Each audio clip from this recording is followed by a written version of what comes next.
ఆపడం సవ్యంగా లేదని ఏదో ఒక రోజు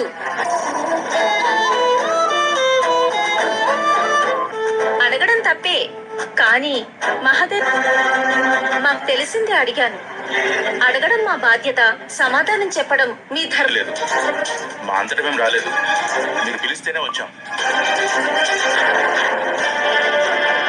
ప్రశ్న అడిగింది నన్ను. సత్య, నన్ను మాట్లాడనివ్వండి. ఎత్తుపల్లాలు, కుదుపులు, ప్రమాదాలు, తప్పించుకోవడాలు అన్ని ఆస్తుల తేడా ఉన్న మామయ్య గారు అనుమానాలు, అపార్థాలు, అలకలు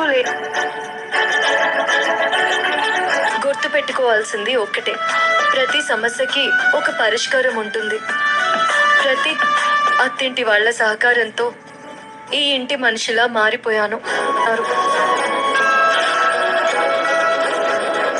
ఏ ఆడపిల్లకైనా ఇంతకంటే ఇంకేం కావాలిదో నేను నమ్మొచ్చా?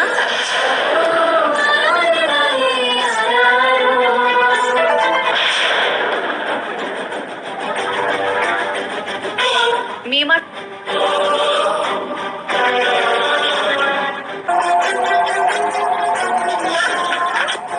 మీరు మీ వారిని ఇల్లరికం తీసుకురావాలనుకుంటున్నారంట. జనం మాట నిజమేనా?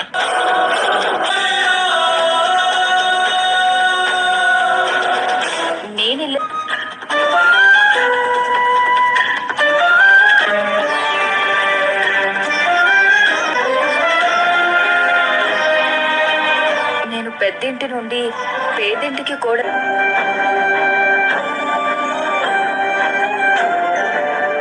అదృష్టవంతులు, మా అనుమానాలన్నీ తీరిపోయాయి. వెళ్ళొస్తాం. నిద్ర పట్టదు, మా ఇంటికి పోతాం. కనీసం భోజనం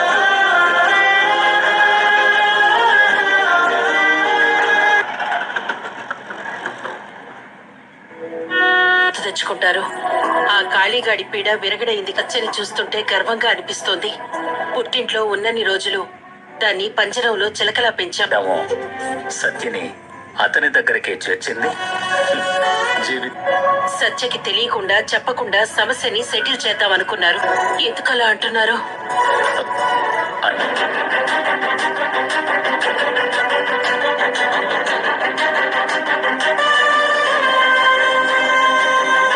అత్తమ్మా, ఆకలి అవుతుంది, అన్నం పెట్టు.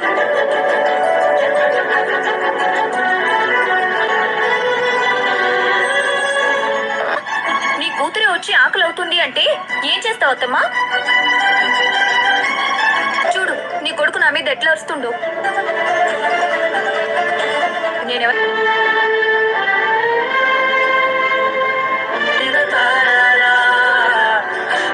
ఒక మాట అంటే ఊరుకునేదే లేదు.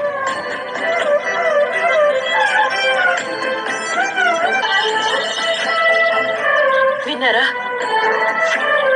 ఓయ్, నేనిప్పుడు నేల మీద నడవడం లేదు. నీకు ఇంకో శుభవార్త చెప్పనా? కాళీగడి పీడ కూడా విరగడైపోయింది.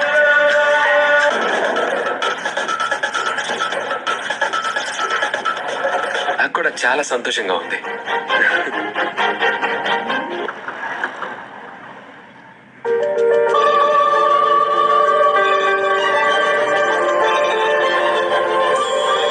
ఫీల్ అయ్యారు. మనకు కావాల్సింది కూడా అదే కదా. పాపం తగ్గలేదనుకుంటా. ఏం లేదు, అమ్మవారి గుడికి వెళ్ళాను. దర్శనం బాగా జరిగిందా అనుకుంటున్నావా? బరాబర్ చెప్పినాం. ఎలా? 2 చిప్పలు తీసుకురావాలి, కాయ కాయ పట్టు. ఒక్క నిమిషం, ఎందుకింత మంచితనం? నేను గుడికి వెళ్ళలేదు తీస్తా అనుకున్నావు. అందరి ముందు నిన్ను దోషి లెక్క నేను వేరు అని నేను ఎప్పుడు అనుకోలే సత్య. అట్లా నేను బాధపడ్డంటే ఇంత లేకుండా చేశాడు. ఏంటో ఆలోచిస్తున్నావు? నువ్వు చెప్పేదాకా నేను అడగలేను సత్య. భార్యవని నువ్వు అనుకుంటే బర్ర అడిగేటోడిని. నువ్వేం పెద్దగా పట్టించుకోకు. ఈ చెవులకెళ్ళిని ఆ చెవులకెళ్ళి ఇడిచిపెట్టు. చెప్పకుండా బయటికి పోయేదాన్ని కాదు. నాకు తెలవకుండా పోయినప్పుడు నేను చెప్పలే. కానీ నువ్వు అట్లా కాదు. నిజాయితీకి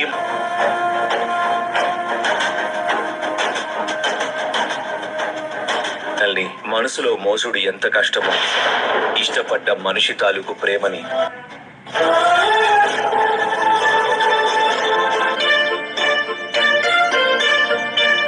ఏందయ్యా ఏం వెతుకుతున్నావు? దేనికోసం? ప్రశాంతత కోసం. లేకపోతే ఏందే, నీ పన్ను చూసుకోవచ్చు కదా. అంటే నేను అంత పనికి రాకుండా పోయినా.